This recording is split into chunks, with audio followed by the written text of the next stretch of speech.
Olá, bem-vindos ao programa Professor Menino Responde. Eu sou advogado, professor de Direito e estou aqui sempre com um tema novo para vocês. Hoje eu quis trazer um tema aqui que os trabalhadores perguntam muito, que é o pagamento do adicional de periculosidade, né?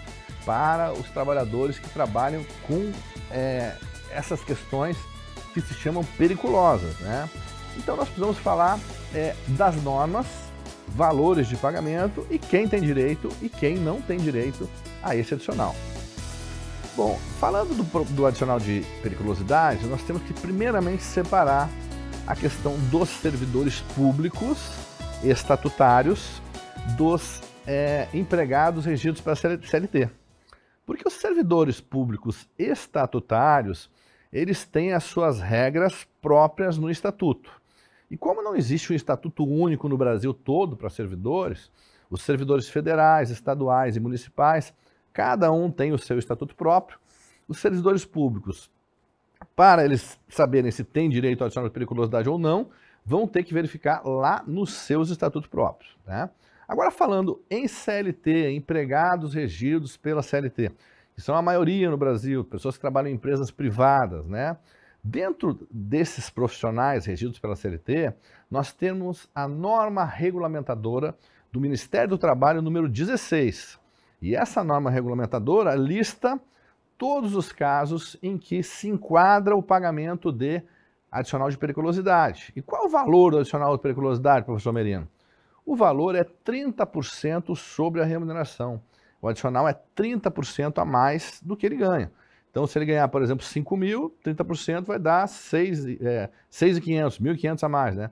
Se ele ganha, por exemplo, 2 mil, 30% vai dar 2.600, 30% a mais, né? E esse adicional, ele é base de cálculo para todos os tipos de pagamento das rescisórias, férias, 13º, fundo de garantia, aviso prévio.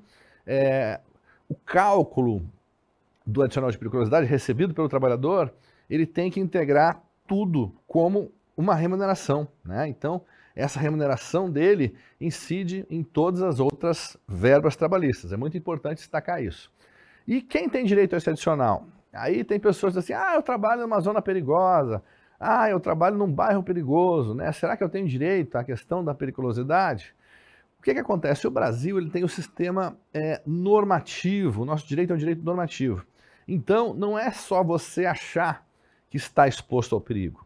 Para você ganhar o adicional de periculosidade, você tem que estar exposto àqueles itens que foram listados na norma regulamentadora número 16 do Ministério do Trabalho, que dizem o que incide o adicional de periculosidade. Eu vou dar alguns exemplos aqui para vocês. Por exemplo, o vigilante armado, né, que trabalha com arma. A pessoa que faz o trabalho de vigilância, ele tem direito aos 30% adicional de periculosidade, porque tem uma profissão de risco, né? Aí as pessoas falam, o policial também tem, mas o adicional do policial não é esse da norma regulamentadora 16 da CLT, porque o policial tem o seu estatuto, a sua legislação própria, então ele é regido lá, inclusive o valor é diferenciado, né, para quem é servidor público e para quem é da iniciativa privada. Então quem trabalha na iniciativa privada, em empresas, é 30% o adicional. E aí nós falamos do vigilante, vamos falar também do motoboy, né, que tem uma profissão de risco, que ganhou esse direito também, pelo risco da profissão, os 30% de periculosidade.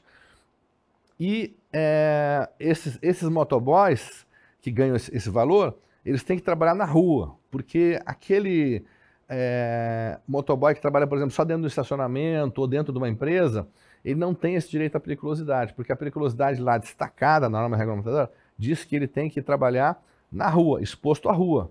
Da mesma coisa o vigilante. Muita gente, por exemplo, às vezes é porteiro de prédio e acha que tem direito adicional de periculosidade por ser porteiro, por estar na recepção, por estar na frente de um estabelecimento, né? Mas essas pessoas não têm direito, porque a regulamentação é para vigilante armado, aquele que realmente trabalha em carro forte, em sistemas de vigilância e segurança de forma armada com o devido curso de vigilância e registrado. Nós temos também o caso dos eletricistas, pessoas que trabalham diretamente com eletricidade, também têm direito a esse adicional de periculosidade.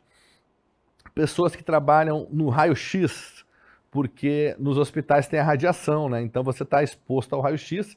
Quem está exposto a esse raio-x, ele fica com direito a esse adicional de periculosidade, por causa da exposição. Tanto o profissional de radiologia, aquele que tira, né, o raio-x, quanto aquelas pessoas que eventualmente podem trabalhar ali. Então, acontece muitas vezes de ter lá um enfermeiro auxiliar que tem que estar segurando o paciente lá para tirar o raio-x. E aí ele vai várias vezes levar várias pessoas no raio-x, está exposto também, tem direito. Essa periculosidade por exposição é simplesmente por ele estar exposto, não importa a profissão dele. Não obrigatoriamente ele tem que ser técnico em radiologia para ganhar. O médico pode ganhar, o enfermeiro pode ganhar. Basta você estar exposto a essa radiação, né? Ah, precisa ser todo dia, professor? Precisa ser o dia todo? Não, mesmo que seja uma exposição eventual ao raio-x, 1, 2 horas por dia, mais ou menos, levando pacientes, já é o suficiente para ele ganhar o adicional de periculosidade. É claro que se o enfermeiro leva lá uma vez por mês, uma vez por semana, 15 minutos, não é uma radiação, um índice tão grande para que ele ganhe o adicional de periculosidade. Lembrando que quando você pede esse adicional na justiça, vai ter um perito técnico que vai avaliar justamente qual a exposição e qual o risco, né? O frentista também, que trabalha em posto de gasolina, ele tem o adicional, porque ele está exposto ali a risco de explosão, né? E aí pergunta, professor, e o caixa e o atendente do posto de gasolina? Depende, porque aí o perito vai ver a distância que ele fica das bombas de gasolina. Então nós temos, por exemplo, postos em que o caixa e o atendente ficam ali bem do lado da gasolina, do estoque de gasolina. Então ele está exposto, ele vai ter periculosidade também. Agora nós temos postos, por exemplo, que tem o posto e o restaurante, a lanchonete é longe, é lá do outro lado, não fica perto ali do posto de gasolina. É do mesmo proprietário, mesmo terreno, mas não fica ali perto, então ele não está exposto ao perigo. Quem vai definir isso? O perito técnico, né? Porque se o patrão, por acaso, não pagar e você entrar na Justiça do Trabalho pedindo esse adicional, um perito técnico, um engenheiro de segurança do trabalho, vai lá fazer as medições e vai lá verificar o grau de exposição para ver se aquela pessoa estava exposta a esse adicional. Pessoas que trabalham com explosivos, também com fogos, né, de artifício, ou com vendas em lojas de vendas de fogos de artifício, qualquer tipo de explosivo também dá direito ao adicional de periculosidade. E nós temos que lembrar também que a questão de inflamáveis, por exemplo, uma grande quantidade de óleo diesel também, ela é inflamável, né? Então, às vezes nós temos montadoras ou oficinas mecânicas que tem lá um estoque grande de óleo diesel, né, para a sua manutenção dos veículos, para a troca de óleo. E aí o mecânico está ali do lado daquele estoque de óleo diesel, né? Então, dependendo do estoque, é claro, não é uma garrafinha de óleo diesel, 2 garrafinhas, é realmente um estoque grande. Se ele está ali exposto a um estoque grande, não está no posto de gasolina, está numa oficina, numa fábrica, mas está exposto ali a qualquer tipo de inflamável, e ele também tem direito ao adicional de periculosidade. Aí, uma vez me perguntou, professor, e o motorista tem direito ao adicional de periculosidade? Pela profissão de motorista, não tem esse direito. Mas eu já tive um caso na justiça de um motorista que ganhou adicional de periculosidade. Por quê? Porque ele trabalhava numa empresa terceirizada e ele tinha que abastecer as roçadeiras, aquelas máquinas roçadeiras dos condomínios.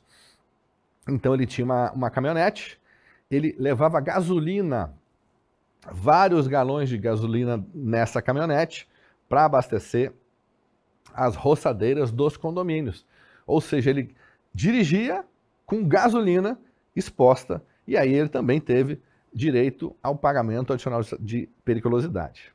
Se vocês tiverem dúvidas sobre esse tema, podem mandar um WhatsApp 9962-200-62, que eu respondo, ou nas nossas redes sociais, Facebook, Instagram, no meu canal no YouTube também. E se vocês quiserem saber efetivamente quais são todos os itens que dão direito ao adicional de periculosidade, coloca no Google lá, norma regulamentadora número 16 do Ministério do Trabalho. Abrindo a norma regulamentadora, está tudo descrito lá quais são as funções que estão expostas e que têm direito a esse adicional de 30% por exposição à periculosidade. Um grande abraço, professor Merino, e estamos aqui diariamente com vocês, tirando suas dúvidas de natureza jurídica.